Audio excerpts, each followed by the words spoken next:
Hello, boys and girls. This is episode 5 of our playthrough, Ottoman Empire Centralist Path. In episode 3, we started to aid Eastern Turkestan and Jabal Shammar, and I'll jump right into it. No, first we have to pick focuses, so let us pick a focus. So that's either reeling the Anatolian vilayets, reeling the Arab vilayets, the constitution, the economy, or we do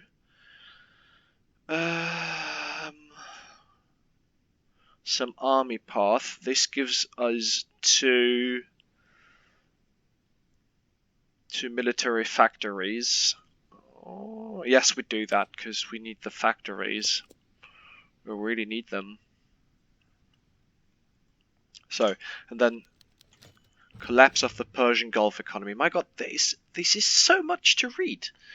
Reports have reached the Vali and Basra that several of the Persian Gulf states have been hit especially hard by the economic depression in Europe, and that this has caused shockwaves in many of these states, such as Dubai, were almost entirely dependent on the pearl fishing industry and have the European continent as their main market. With the rise in popularity of cheaper Japanese substitutes, the market received its first hit during the 20s, but the conflict between this state and the Middle European bloc ensured a steady demand for the Gulf. Now that this demand has been almost overnight evaporated, the entire industry is on the brink of collapse. With this on the whilst this is of course unfortunate for the Arabs in the region, this catastrophe has forced them closer to the Ottoman state and to our internal market. Upon the request of several sheikhs and emirs, TPC, Turkish Petroleum Company, has opened talks to discuss the possibility of oil exploration along the coast and to expand its operations in the Gulf. One man's loss is another man's gain. So, Basra unrest will decrease, Bahrain will increase, Qatar will increase, and Abu Dhabi will increase. Go on, plus 50 power as well. So, let's see. Alright.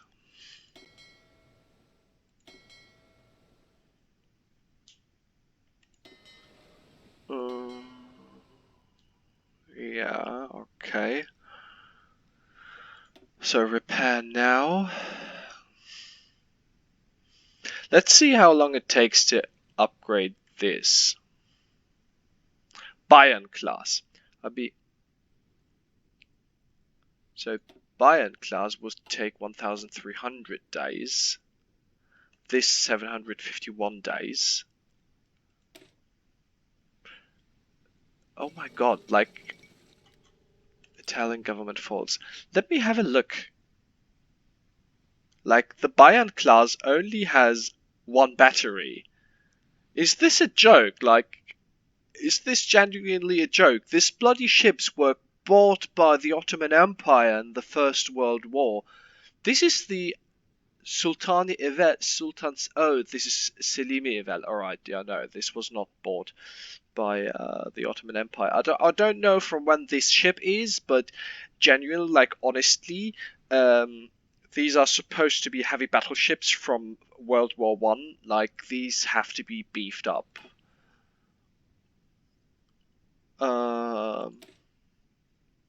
Bayern class and I can't really see the difference. Well, this here has more heavy batteries, so why is it cheaper?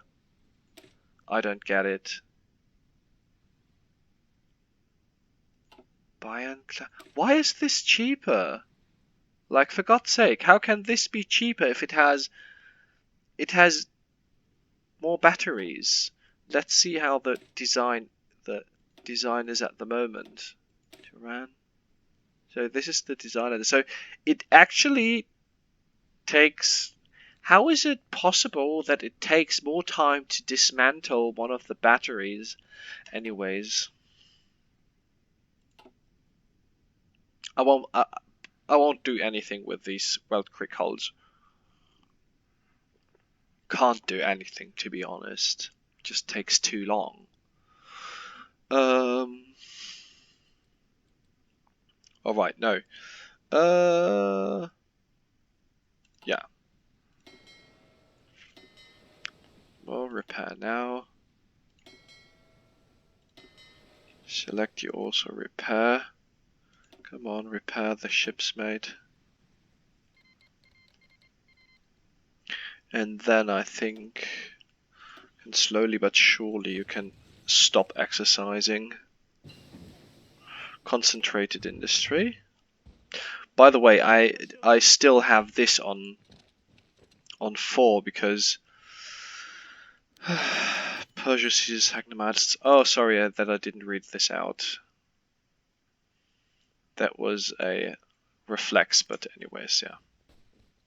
Let's not lose time. Increasing unrest on Bahrain. Prompted by increasing unrest in the Persian government, in the affairs...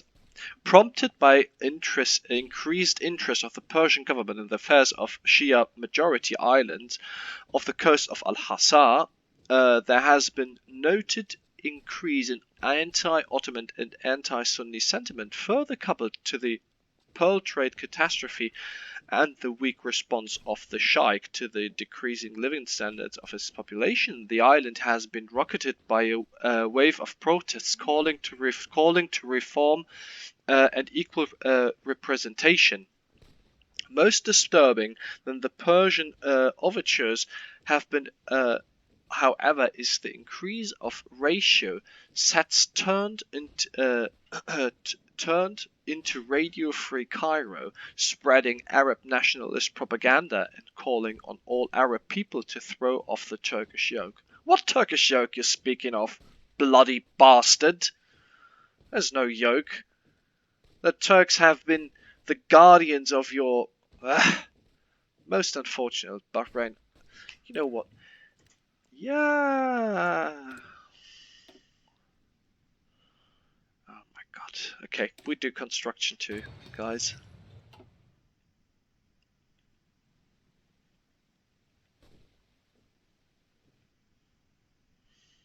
So let's see. Okay, well, yes, abandon the front line to go into an empty province. This is so good. Yeah, do it. My god, really? This is so stupid. Why is the AI so stupid?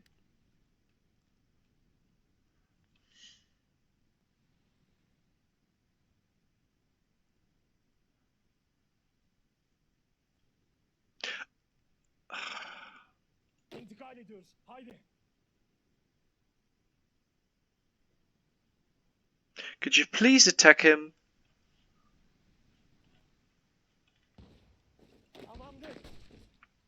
You know what? I'll break through here.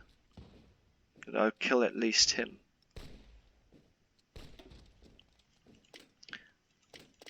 Ah, I don't have enough command power. How stupid is that? But that goes fast.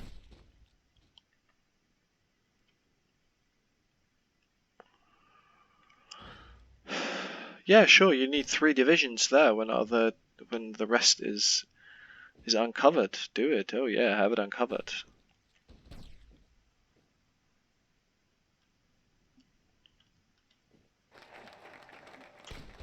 Inspectorate of Modernization. Oh, okay, we should do this as well, because we need that. No, you know what? As the Arab War of Unification, their planned unification is, I think that's next year, so what we should do is we have to reorganize the Vilayet systems, but okay, so basically what we have to do is, I quickly show you,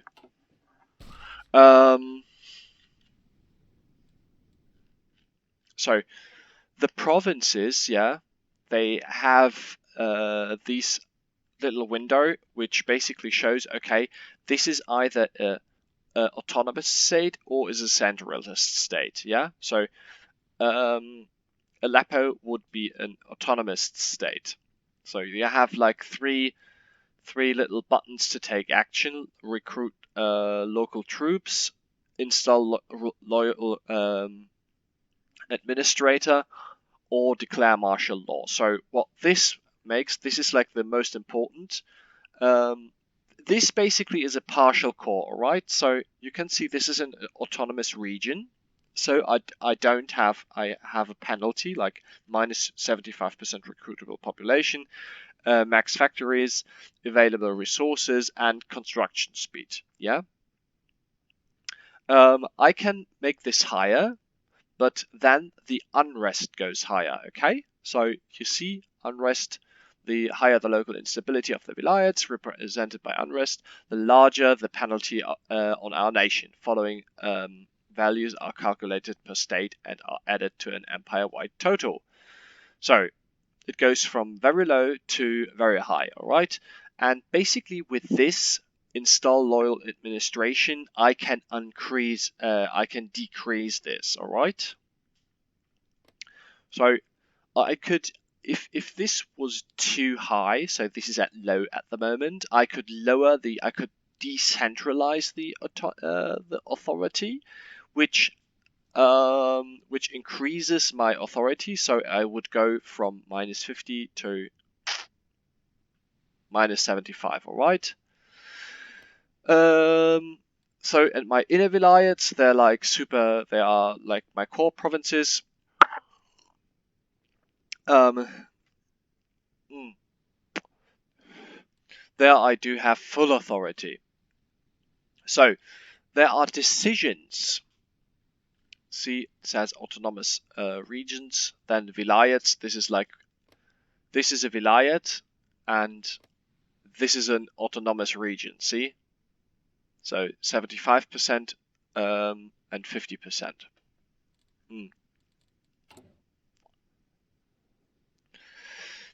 I can only get this up to 100%, so to the status of an Ottoman province, that means fully integrated, if I have 100% here. So centralization of the Syrian lands is at 25%. Can read this. When integration of Syrian vilayet reaches 50%, the Syrian state can be upgraded to vilayet, and when it reaches more than 100%, they can be upgraded to Ottoman province status. So, fine. These decisions are unlocked with focuses. The point is, it takes 400 days for some of them. You see, implement the Turkish integration program takes 400 days. So to achieve full integration of the full empire, it will take a long time. But Syria is strategically important for me, so hence I should start to do the focuses which integrate Syria. So expand the Tamari system. That's 400 days, so I started now and it's free anyways. Unrest will increase, but I don't really care about that. The Greek islands are not that big, because of that, the centralization effort is not that important. We have that said. Then centralization of Kurdish lands, they are very important.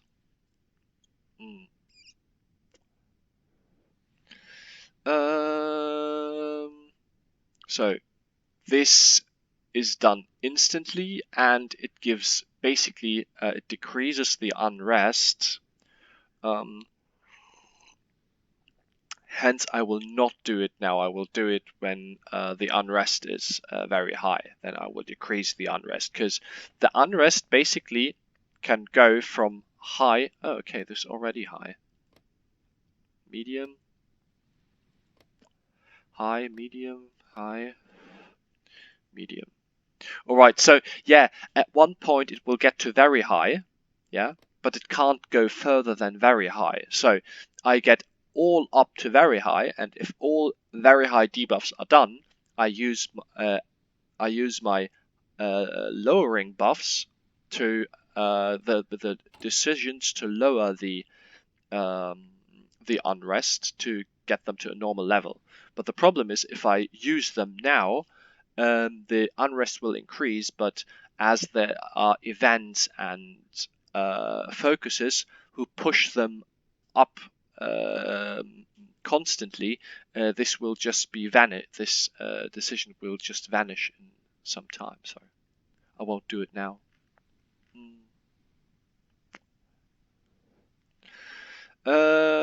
Centralization of the Arab Peninsula. I do this now. It's 5%.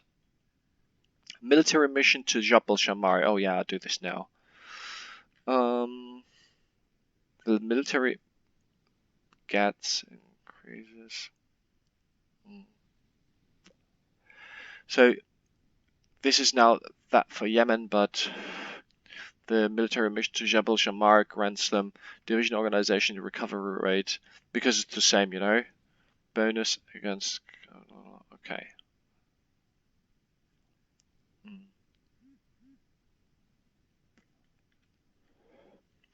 All right. So I don't have any decisions to centralize Iraq further.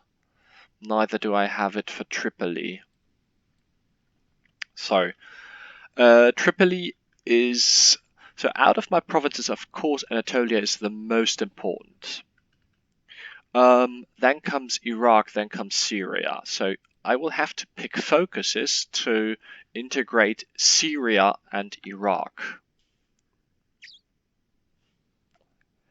Hence, I do this now. And I unlock the first decisions.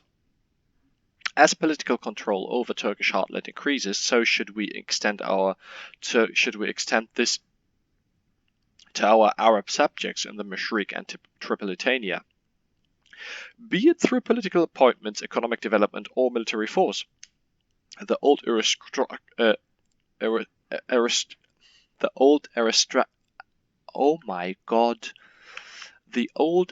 aristocratic order will be pushed out to make place for the new Ottoman citizen, a young intellectual and proud servant of the Sultan.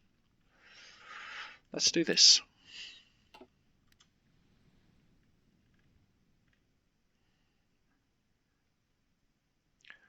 All right, so rush, boy, rush.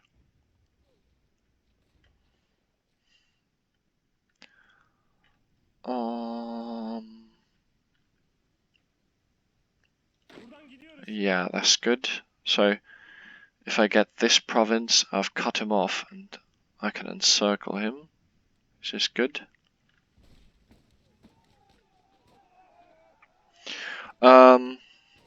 So yeah, basically I try to win the war because I don't want because I want Jabal Shammar to be on my side in the civil war, in the Arab War of Unification or Arab Revolt, Chiropact Ottoman War, however you want to call it, whatever.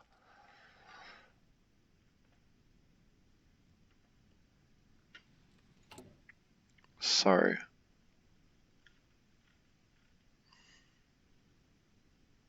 why can't I?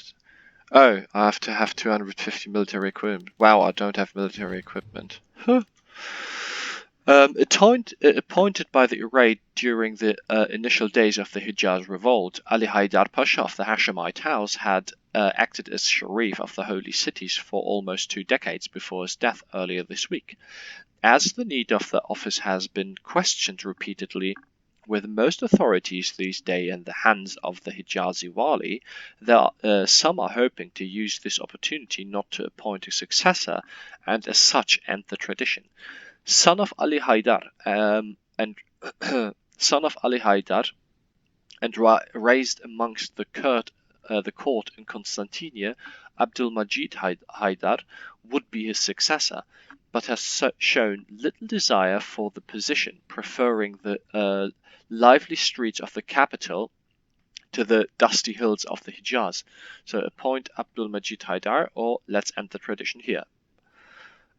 We end the tradition here.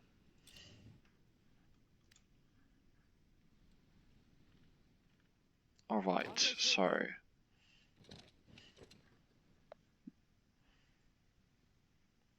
I hope if I can get here, that the supply lines get thin enough that they get out of supply. But let's see. It's so bad to do anything with the AI. Can't really rely on them. Alright, let's do the Humayun Tufayh.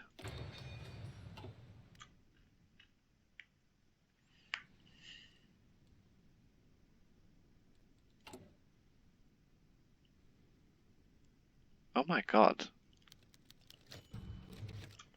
Chubuk Dam completed in Anatolia. Built as a concrete dam on the Chubuk stream, the project was started in 1913 to control floods plaguing the Anatolian metropole of Ankara.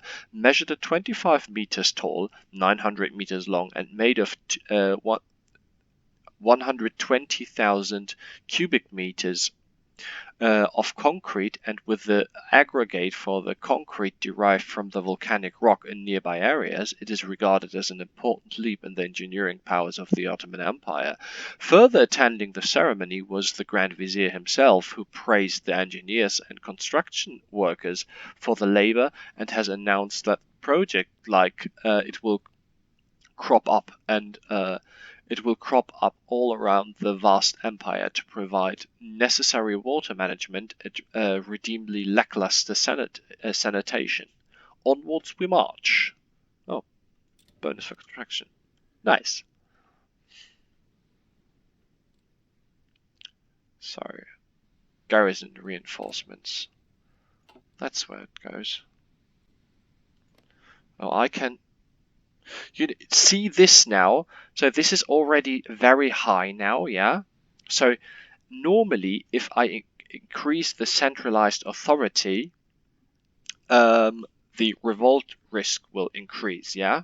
But as it is already very high, nothing happens. See? Stays at very high. There's like nothing more than very high. Whereas if I put this on, if I centralize the authority here, it would go to very high, yeah? So, reading the Arab vilayats. Alright.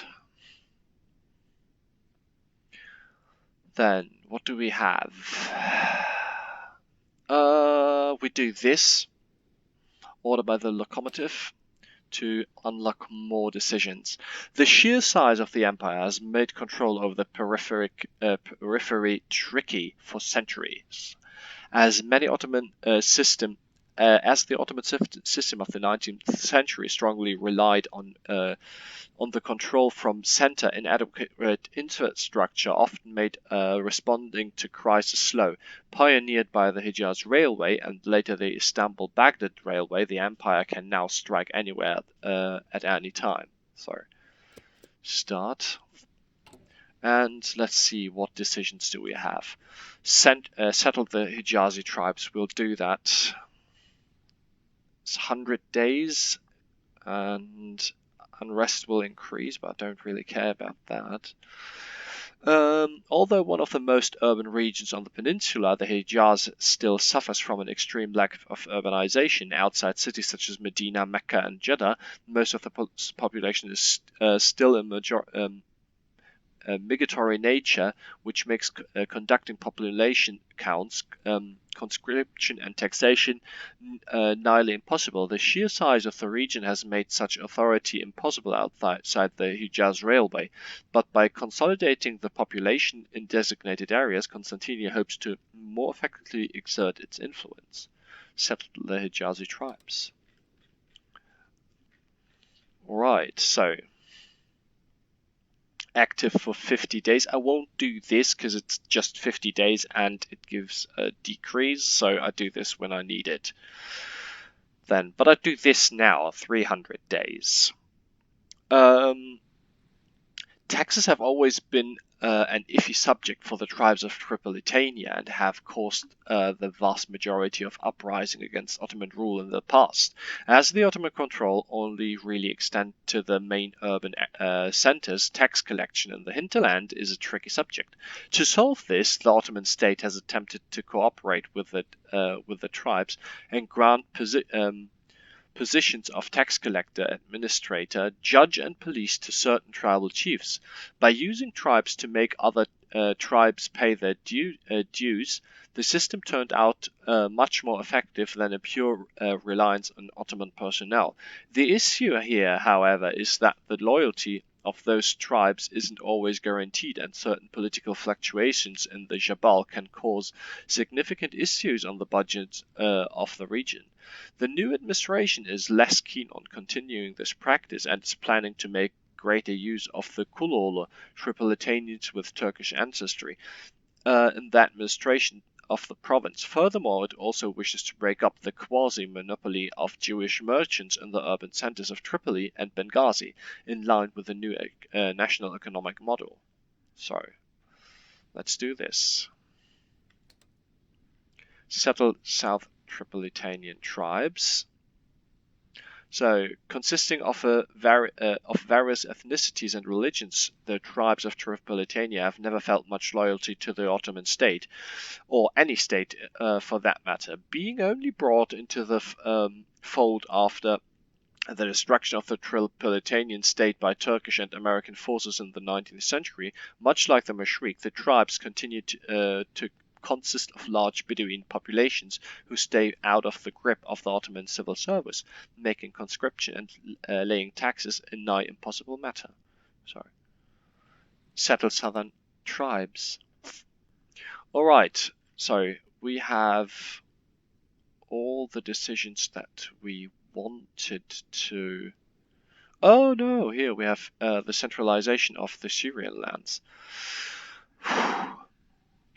I'll come back to this in a moment, but first I want to see how my fleet does. Okay, they are still repairing.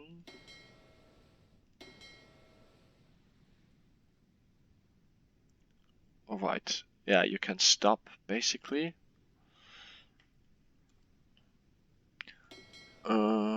Select. No, you have to continue.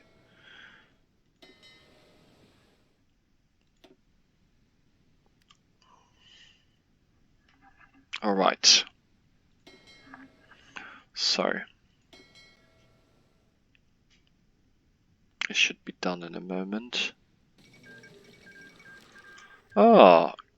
Eastern Turkestan took 4 states, Kumul Khanate took 1, and Xinjiang clique was annexed.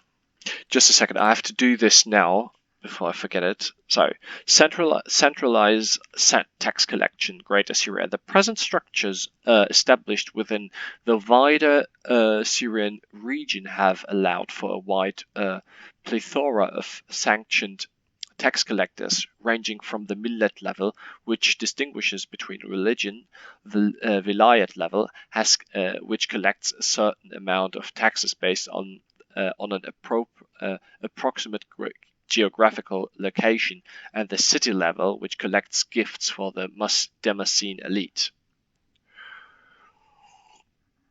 Altogether, this has not only led to a great confusion amongst the taxpayers, but also outrage as the tax pressure seemingly increases by the day, as each level of authority deems itself worthy more